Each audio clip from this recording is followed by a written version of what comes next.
As Minister Joseph explains, the matter really does come down to farmers reaping the financial benefits of actions initiated under the new agricultural policy, which incidentally addresses the substantial deficiencies in agricultural trade, investments, and international product placements.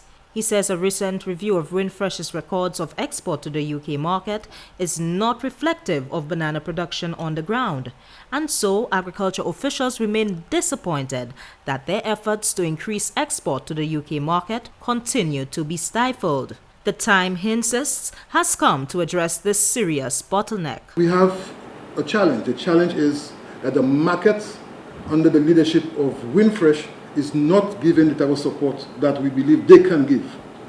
And as a government, we have met with Winfresh, the Prime Minister, along with the leadership of the Ministry of Agriculture, met with the leadership of Winfresh, and the Prime Minister clearly articulated his concerns as a Prime Minister and as the Minister of Finance as to the support that we are getting from Winfresh.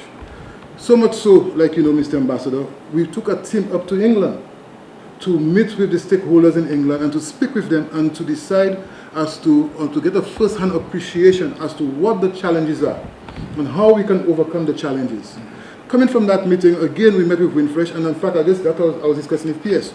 We wrote to Winfresh informing them that as a government, and I want to make it clear, as a government, we're not going to sit back and allow them to stifle our efforts as it pertains to exporting bananas to the UK market.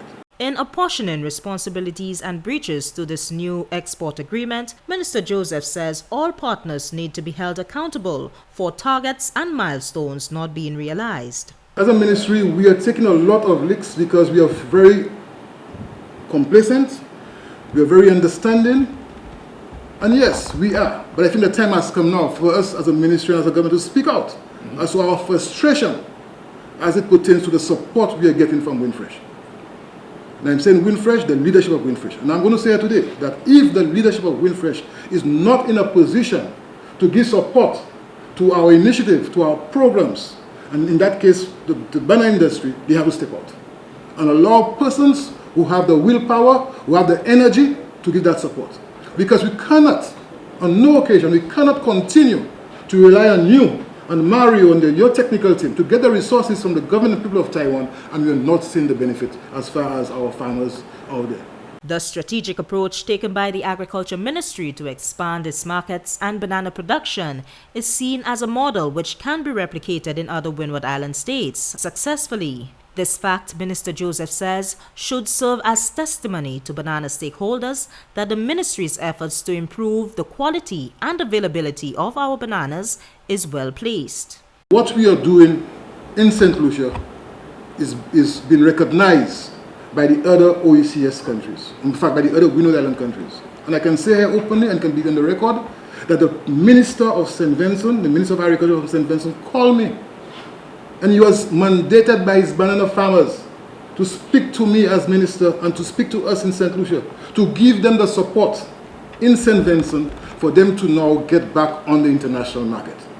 And I've been saying so to Winfresh that if they cannot, at this point in time, right, accommodate St. Lucia, when St. Vincent and Dominica get back into production, what's going to happen? So I want to make it clear that the time has come for us to seriously review what's happening at Winfresh and what, of course, are the problems.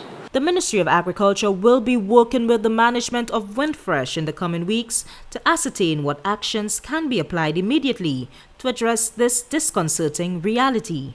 From the Ministry of Agriculture, I am AMANDA-FAYE Clarke reporting.